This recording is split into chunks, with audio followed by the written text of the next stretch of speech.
Martial Master, Dongeng Donghua. Bab 5440. Hidup dengan baik. Karena di hati semua murid sekte, bagaimana bahan limbah dari desa pegunungan dapat memenuhi syarat untuk menjadi putra tertua dan berdiri di atas kepala mereka. Memberinya kesempatan untuk bergabung dengan sekte dan melayani sekte adalah yang terbesar kebaikan. Saya masih ingin menyingkirkan banteng dan kuda dan menjadi putra tertua. Bagaimana ini bisa terjadi? Jadi mereka hanya bisa mengejarnya.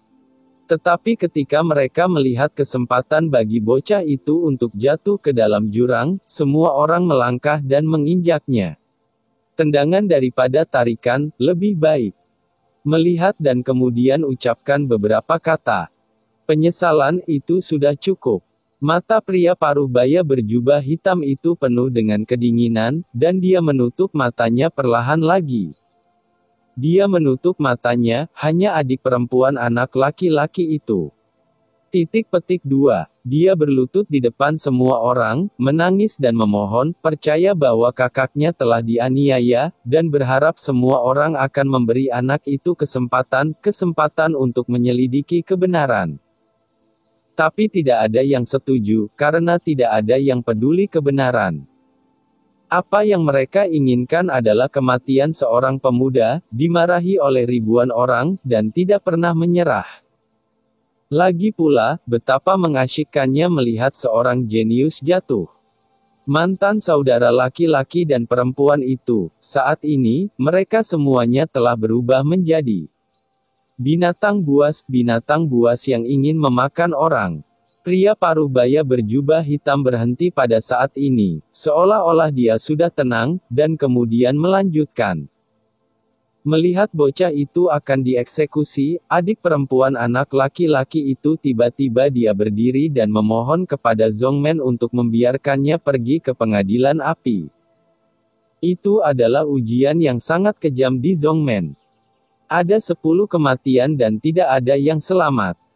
Permintaan adik perempuan itu bukan untuk mengeksekusi kakaknya secara langsung, tetapi untuk memberi kakaknya kesempatan untuk menemukan sendiri daripada kebenaran mati. Tetapi adik perempuan itu memandang kakaknya sambil tersenyum dan berkata dengan tegas, "Kakak, kamu harus hidup dengan baik. Hiduplah dengan baik." Qin Chen melirik pria paruh baya berjubah hitam, dan bergumam apa yang terjadi selanjutnya. Apa yang terjadi nanti? Jangan lupa bantu subscribe channel Dongeng Donghua ini. Pria paruh baya berjubah hitam membuka matanya, dan ada air mata di matanya.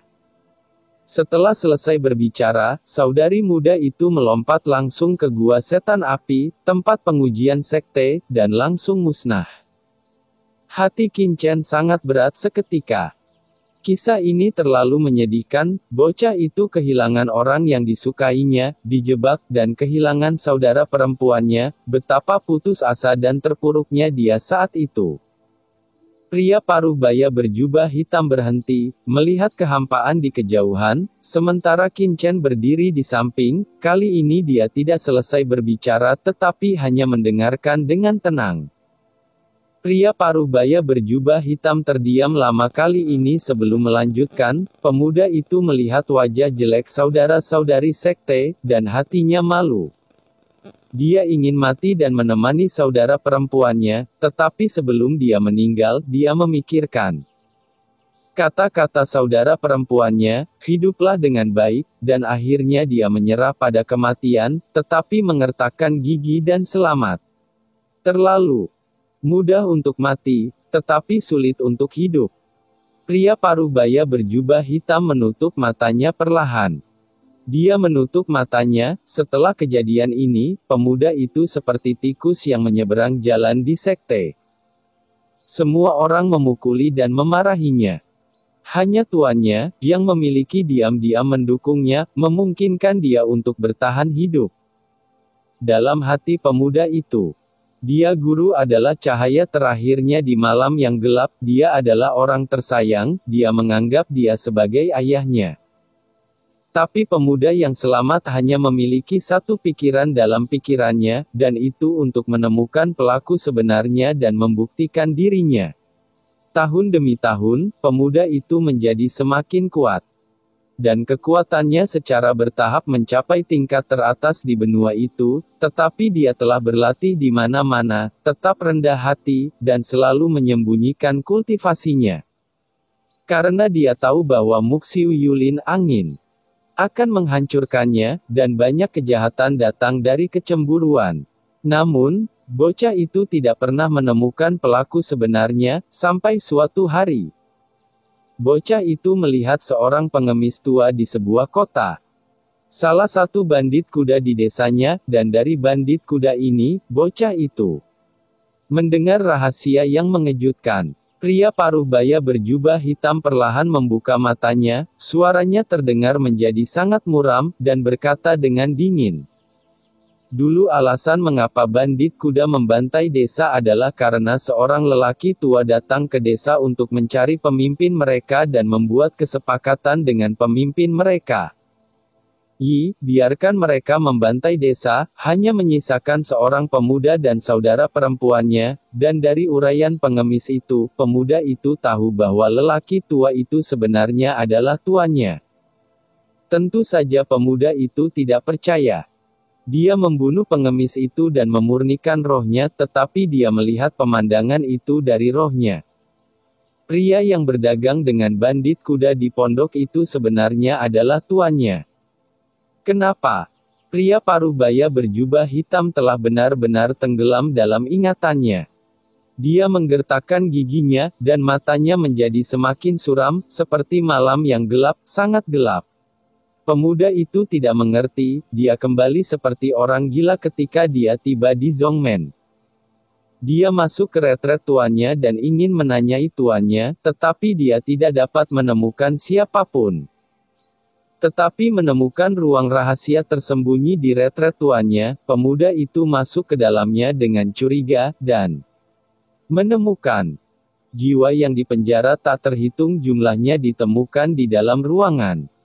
Jiwa-jiwa ini telah ditempa siang dan malam dan telah berubah menjadi jiwa yang membenci.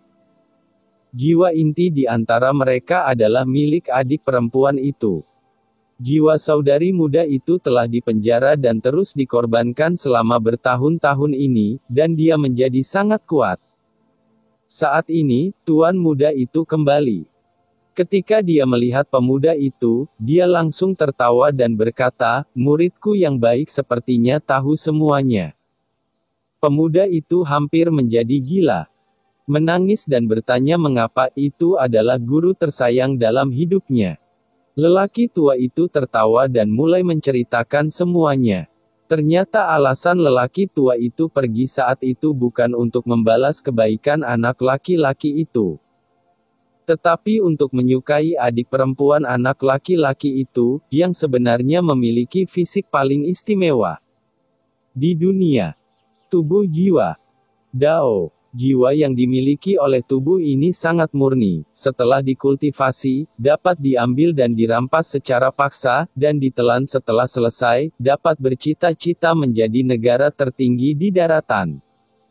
Berbicara tentang ini, pria paruh baya berjubah hitam tiba-tiba tertawa, tetapi senyumnya membuat orang merasa tertekan dan kedinginan. Baru pada saat itulah pemuda itu menyadari bahwa alasan tuannya membawa dia dan saudara perempuannya kembali ke sekte itu karena dia menginginkan tubuh jiwa Dao saudara perempuannya. Dan tuan anak laki-laki itu berkolusi dengan bandit kuda dan membantai lebih dari 300 orang di seluruh desa untuk membuat anak laki-laki dan saudara perempuannya menyerahkan hati mereka. Biarkan saudara perempuannya secara sukarela melompat ke gua iblis api. Bakar tubuh, dan biarkan dia memurnikan jiwa. Pembohong, mereka semua pembohong. Berbicara tentang ini, pria paruh baya berjubah hitam itu tiba-tiba tertawa. Tuan. Di kejauhan, keberadaan cahaya dan bayangan bergumam tanpa suara. Di tengah tawa yang sunyi, pria paruh baya berjubah hitam itu penuh dengan air mata.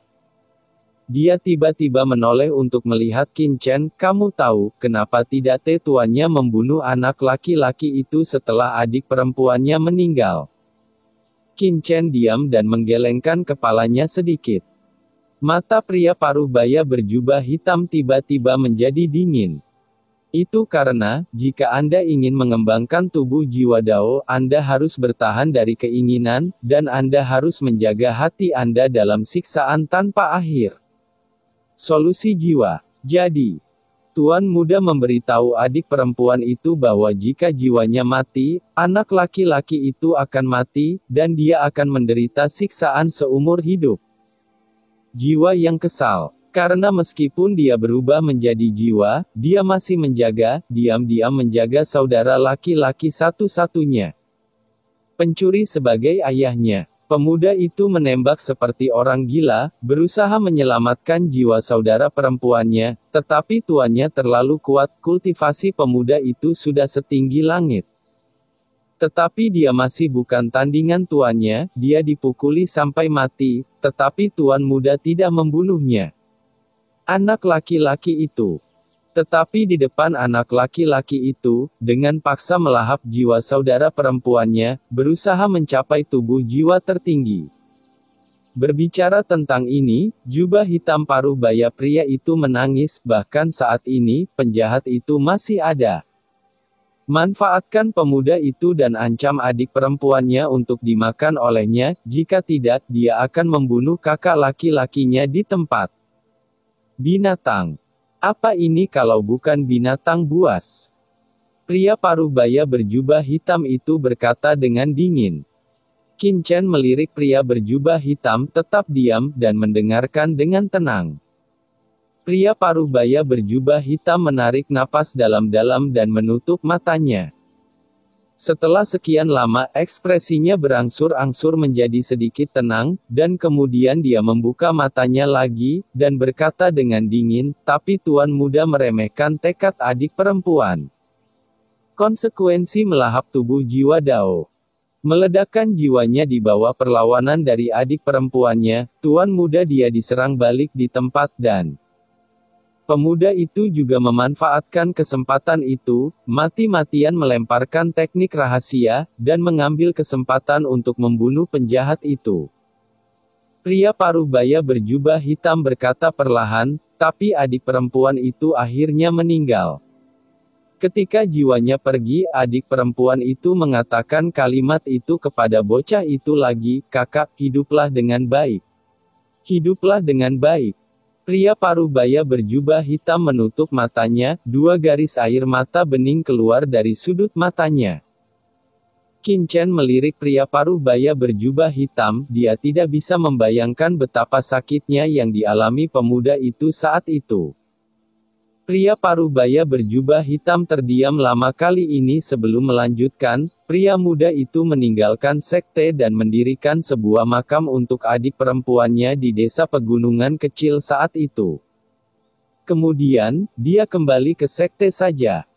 Membantai 35.463 orang di seluruh sekte, terlepas dari tua dan lemah, wanita dan anak-anak.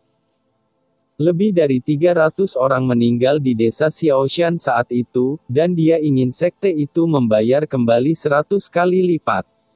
Pria paruh baya berjubah hitam perlahan mengangkat kepalanya.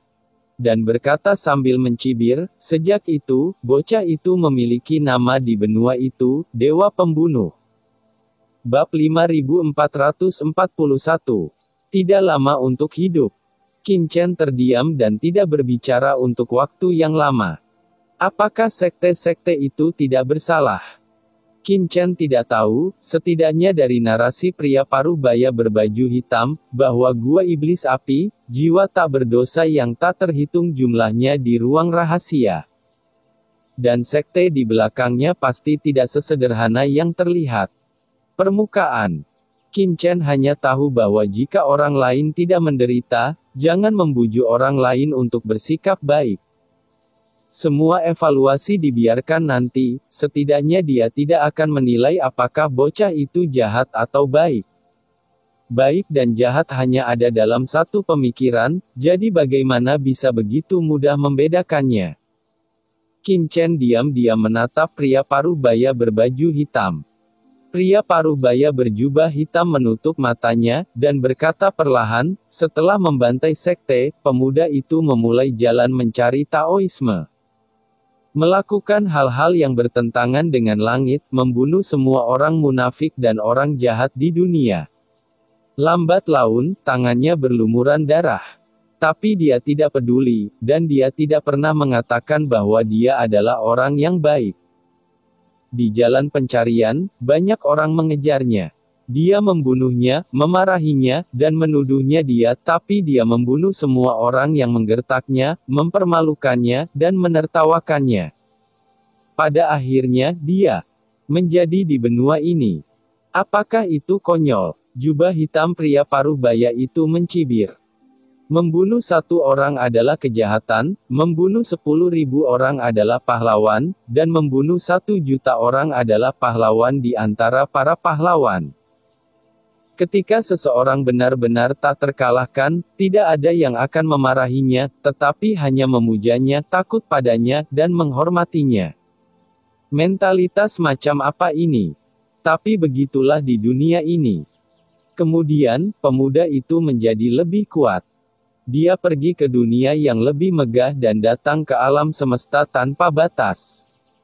Darah juga diburu oleh banyak orang, dan mereka yang mengejarnya jauh dari apa yang bisa mereka cocokkan di benua terpencil itu saat itu. Berkali-kali, bocah itu berada di ambang kematian, dan dicekik oleh dewa kematian.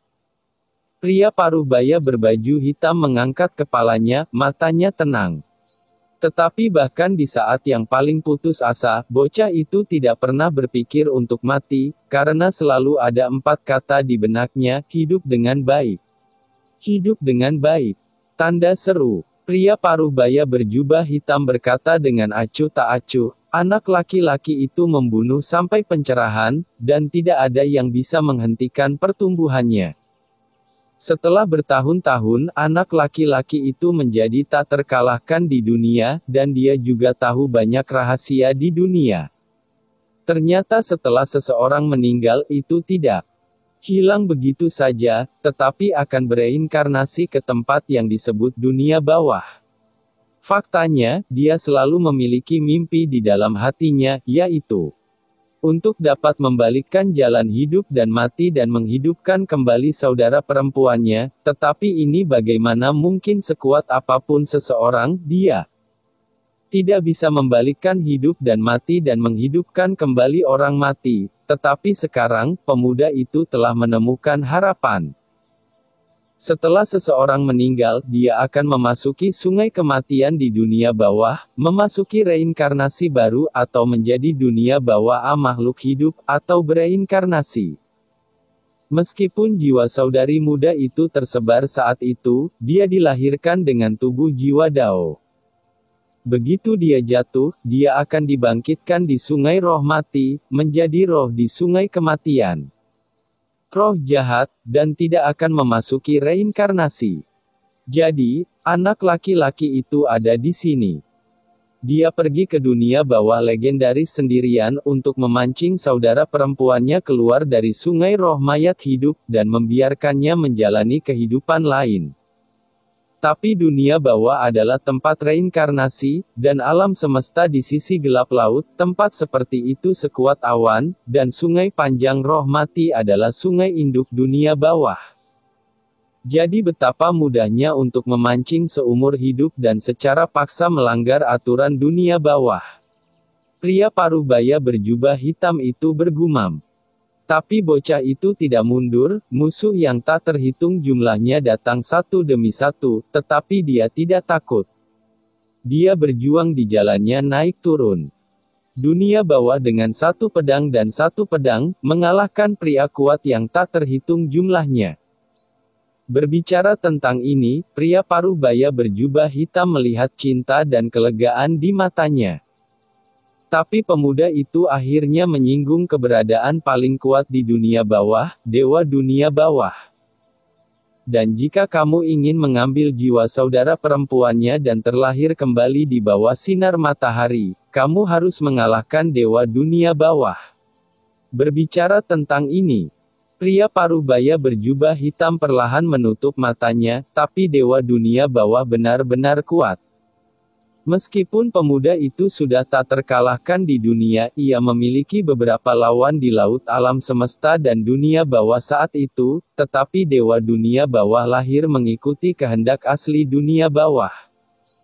Mencapai puncak keberadaan di jalan kultivasi, dan mengendalikan semua aturan hidup dan mati di dunia bawah dalam pertempuran itu, langit runtuh, dewa dunia bawah terluka parah.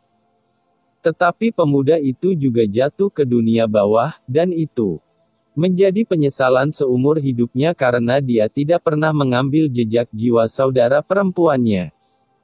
Qin Chen menghela nafas dalam hatinya dan tidak berbicara. Pria parubaya berjubah hitam tiba-tiba berkata, "Kamu seharusnya sudah menebaknya, aku bocah itu." Qin Chen menatap pria parubaya berjubah hitam itu tanpa ada keterkejutan di matanya. Dia sudah menebaknya. Pria parubaya berjubah hitam bergumam, "Sebenarnya, saya sudah lama jatuh. Apa yang Anda lihat sekarang hanyalah obsesi saya. Tetapi jika keinginan itu tidak terpenuhi, bagaimana obsesi itu bisa dihilangkan? Penuhi keinginanku sampai aku melihatmu." Pria parubaya berjubah hitam itu tiba-tiba menatap Qin Chen. Qin Chen menatap pria berbaju hitam dengan ekspresi kaget. Bab 5442. Senjata Ilahi. Coba pemurnian. Qin Chen mengangkat kepalanya dan melihat batasan pola rahasia yang tampak ditangguhkan seperti gulungan gambar yang megah, dan mau tidak mau gemetar. Saat ini, dia hanya memiliki satu pikiran, keluasan.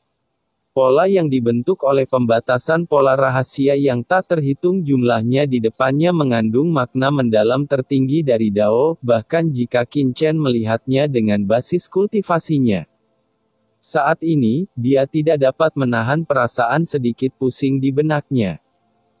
Dia dapat yakin bahwa tingkat kekuatan ini jauh melampaui apa yang dapat dia kendalikan sekarang, dan itu di luar kekuatan Kaisar Agung. Seolah-olah mengetahui keraguan Qin Chen, pria parubaya berjubah hitam memandang Qin Chen dan berkata dengan tenang. Sebenarnya, dengan basis kultivasi Anda tidak mungkin untuk memperbaiki pola rahasia ini, tetapi Anda memiliki tubuh utama pembantaian terbalik pedang, dan telah disetujui olehnya, dan dengan bantuan Xiao Xia, seharusnya tidak menjadi masalah untuk menghabiskan sedikit energi dan waktu. Hanya saja proses pemurnian akan sedikit menyakitkan, Anda harus menanggungnya, tapi... Hei, pria parubaya berjubah menatap Qin Chen dalam-dalam. Orang lain mungkin tidak dapat melakukannya, tetapi Anda harus bisa melakukannya. Excalibur, gumam Qin Chen, menatap pedang berkarat misterius di tangannya. Apakah ini nama asli dari Rusty Sword yang misterius? Setelah bertahun-tahun, Qin Chen mengetahui nama pedang karat misterius untuk pertama kalinya. Itu benar. Pria parubaya berjubah hitam memandang Qin Chen, "Senjata di tanganmu disebut Reverse Killing Sword. Itu adalah prajurit sihir yang tumbuh mengikuti pembunuhanku sejak dulu. Ini sesuatu telah melampaui kategori harta biasa. Anda bisa menyebutnya senjata dewa. Senjata dewa. Ya, di luar keberadaan prajurit kekaisaran, itu bisa disebut senjata dewa. Melampaui prajurit kekaisaran." Qin Chen tidak bisa membantu tetapi melihat dalam-dalam pada pedang berkarat misterius di tangannya, benda ini ternyata adalah harta yang melampaui level prajurit kaisar. Menakjubkan. Meskipun Qin Chen tahu bahwa pedang karat misterius itu sangat kuat, dia tidak pernah berpikir bahwa pedang ini bisa melampaui level prajurit kekaisaran. Sepanjang jalan, meskipun Rusty Sword yang misterius sangat kuat dan telah menyelamatkan hidupnya berkali-kali, setelah memasuki alam transendensi, Itu tidak pernah mengungkapkan sesuatu yang istimewa, jadi Qin Chen tidak pernah memikirkannya ke arah itu. Apakah menurutmu reverse killing sword itu sangat biasa? Pria paruh baya berjubah hitam itu berkata dengan ringan, sebenarnya ini adalah fitur terbesarnya. Karena ia muncul dari yang biasa bersamaku. Jika kamu kuat, itu akan menjadi kuat. Kamu jika lemah, itu akan menjadi lemah. Hanya yang benar-benar kuat di dunia ini yang dapat mengerahkan kekuatan penuhnya, dan satu-satunya yang membatasinya adalah kekuatanmu sendiri.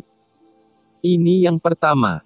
Kedua, counter killer di tanganmu Excalibur sebenarnya tidak lengkap, dan dunia tempatmu berdiri adalah bagian lain dari Excalibur.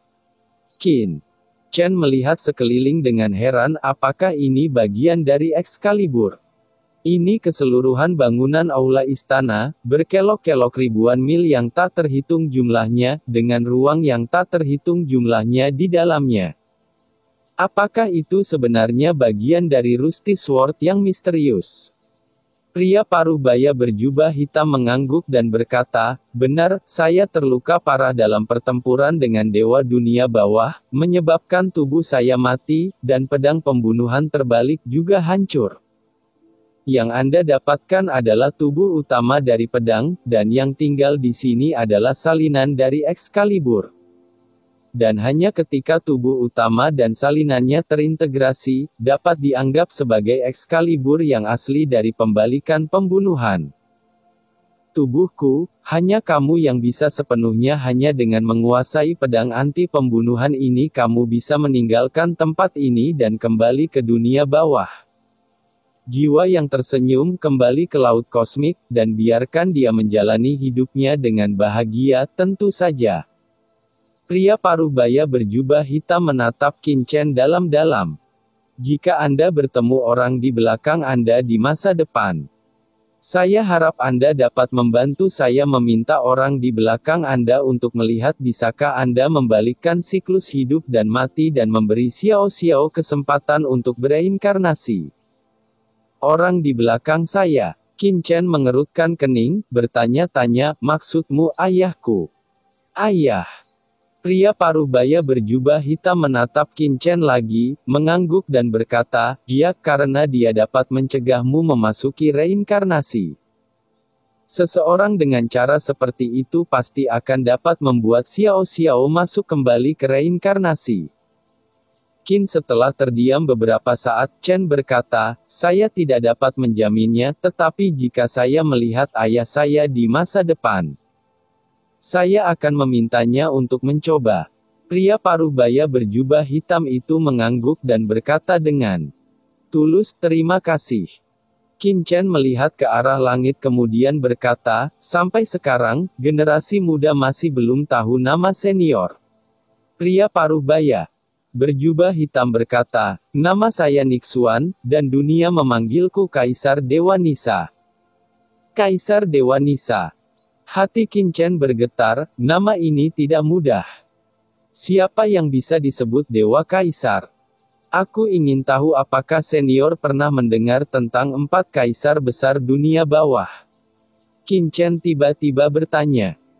Pria paruh baya berjubah hitam melirik Qin Chen, dan berkata dengan ringan.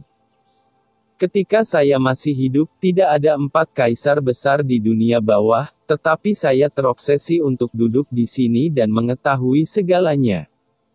Di dunia misterius di pikiranmu ada patung kuno. 4. Kaisar besar dunia bawah, kan? Qin Chen mengangguk, aku tidak tahu bagaimana pendapat senior tentang Kaisar Nether. Kekuatan orang ini, itu hanya sebuah semut. Pria paruh baya berbaju hitam itu berkata dengan tenang. Semut. Mata Qin Chen membelalak. Pria paruh baya berjubah hitam melirik Qin Chen dengan ringan, selain ayahmu, hanya kekuatan jurang di istana yang tidak buruk di tubuhmu. Tentu saja, selain kekuatan totemmu sebelumnya, hampir tidak bisa kembali. Oke. Hampir tidak apa-apa. Qin Chen tidak bisa berkata apa-apa. Kaisar kuno yang dipanggil oleh Kaisar Yuming untuk mencapai ujung jalur evolusi kaisar tidak apa-apa. Kultivasi seperti apa yang dilakukan kaisar yang membunuh para dewa saat itu? Pantas saja yang disebut 4 kaisar besar di mulutnya, dia akan disebut semut. Namun, kaisar dewa pemberontakan adalah kaisar pemberontakan. Orang ini adalah eksistensi yang tak terkalahkan di alam semesta, dan di dunia bawah ini, hanya penguasa dewa dunia bawah dapat menghadapinya, dan Qin Chen sendiri tidak akan berani terlalu lancang. Dengan kultivasi dan kekuatan Qin Chen saat ini, kaisar besar manapun masih merupakan keberadaan yang unggul baginya. Tentu saja, yang paling dipedulikan Qin Chen adalah, itu masih evaluasi kaisar tentang kekuatan jurang di Aula 10 Kesengsaraan. Itu tidak buruk. Kata ini jatuh ke telinga Qin Chen saat ini, dan itu seperti suara surga. Anda harus tahu bahwa saya datang ke dunia bawah perjalanan ini untuk menyelamatkan orang-orang yang terjebak oleh jurang maut, sisi, yang asalnya dirusak oleh invasi kekuatan gaib. Kaisar Nether tidak punya pilihan tetapi Kaisar kuno senior memberikan ide pengobatan, dan senior yang membunuh ini Kaisar Dewa mungkin bisa menyelamatkan. Sisi. Memikirkan hal ini, Qin Chen langsung bersemangat berkata, "Senior, saya punya istri di dunia yang kacau, yang sedang terkikis oleh kekuatan jurang saat ini." "Saya tidak tahu, Senior." Sebelum Qin Chen selesai berbicara, God Emperor Rebel mengangkat tangannya, menghentikan Qin Chen dari bertanya. "Aku tahu apa yang ingin kamu tanyakan. Orang ini telah diserang oleh kekuatan jurang maut, menyebabkan sumber aslinya runtuh. Jika saya berada di masa kejayaan saya mungkin tidak dapat menahan kekuatan jurang maut dan menyelamatkannya, tetapi sekarang saya hanyalah sebuah obsesi." Kaisar Dewa Pemberontak menggelengkan kepalanya. Ekspresi Qin Chen menjadi gelap. "Tidak bisakah kamu tidak perlu berkecil hati. Kadang-kadang, apakah itu berkah atau kutukan, kamu mungkin tidak dapat mengatakannya dengan jelas. Prioritas utamamu adalah memperbaiki tempat ini secepat mungkin. Jika kamu tidak dapat memperbaiki kuil pemberontakan ini, pulihkan pedang pemberontakan, dan kamu akan segera pergi. Bahkan jika itu tidak bisa dilakukan di sini. Apalagi yang perlu dibicarakan?" Kata Kaisar melawan Dewa Pembunuh dengan acuh tak acuh. Qin Chen menatap pembatasan pola rahasia tak berujung di atas. Saat berikutnya, seluruh tubuhnya tiba-tiba naik ke langit, dan kemudian duduk bersila di kehampaan. Dia menyaksikan pembatasan pola rahasia di depannya. Pembatasan pola rahasia ini berisi kekuatan jantung berdebar salah satu dari mereka. Sudah cukup untuk menekan Qin Chen sampai dia tidak bisa bernapas. Sebelum memurnikan, saya perlu mengingatkan Anda bahwa setelah penyatuan pemurnian kuil pemberontakan dan pedang pemberontakan ilahi dimulai, tidak ada yang bisa menghentikannya. Seluruh prosesnya sangat sulit, dan bahkan ada kemungkinan gagal. Dan begitu gagal, keinginanmu akan runtuh dalam sekejap, dan jiwamu juga akan hancur, dan kamu bahkan mungkin khawatir tentang hidup dan mati. Kaisar melawan pembunuhan berkata dengan sungguh-sungguh. Sekarang aku hanya memiliki satu obsesi yang tersisa, dan proses ini tidak dapat membantumu. Kamu sendiri. Dan kamu akan terjebak di sini selamanya, tidak bisa pergi. Pergilah. God Emperor Again Skilling tampak serius. Mata Qin Chen dingin dan tegas, tidak bisakah dia pergi? Tidak. Bagi Sisi, hanya ada satu jalan di depannya sekarang, yaitu untuk berhasil. Qin Chen memandangi pedang berkarat misterius di depannya, dan dengan lembut membelai tubuh pedang. Teman lama, Kaisar Nisa mengatakan bahwa namamu adalah Nisa Senjian, tetapi di mataku, kamu akan selalu menjadi orang yang dulu aku lawan. Dari 5 tahun yang lalu. Pedang berkarat misterius yang digali dari fosil Cina.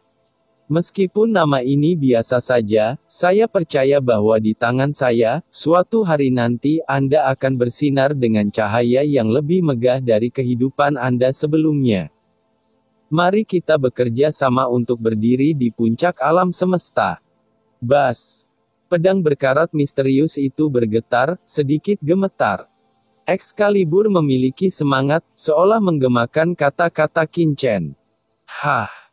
Di bawah, murid kaisar melawan pembunuh menyusut sedikit, aku tidak menyangka bahwa tubuh pedang ini juga akan mengambil inisiatif untuk melahirkan roh. Dia menunjukkan ekspresi takjub. Harta karun hanya bisa melahirkan roh dalam keadaan normal, tetapi Excalibur pembalikannya telah melahirkan roh Xiaoxia saat itu, dalam keadaan normal. Pedang berkarat misterius di tangan Qin tidak mungkin melahirkan jiwa. Tapi tadi, getaran kecil dari pedang berkarat misterius membuatnya merasa bahwa tubuh pedang anti pembunuhan di tangan Qin akan melahirkan semangat baru, yang mengejutkannya. Transformasi pedang ini bahkan lebih menakutkan daripada yang aku bayangkan. Kata Emperor Again Skillingat diam-diam. Boom! Pembatasan pola rahasia yang tak terhitung jumlahnya antara langit dan bumi tiba-tiba meledak menjadi cahaya, bergetar samar, dan banyak pilar gelap di sekitar mereka meledak menjadi cahaya ilahi. Seperti menara yang mencapai langit, menghubungkan kehampaan.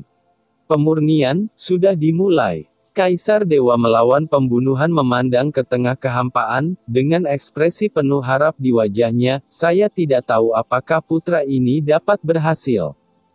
Saya telah menunggu terlalu lama untuk obsesi ini. Jika saya melewatkan saat ini, saya khawatir tidak ada harapan. Ya, cerita pun bersambung.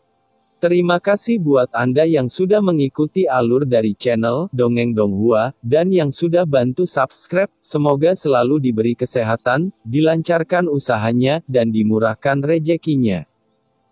Bagi yang suka dengan alur cerita Donghua yang lainnya, silahkan cek di playlist, yang tentunya pasti tidak akan kalah seru ceritanya. Dan semuanya sudah Mimin rangkum di sana. Semoga bisa terhibur dan terima kasih.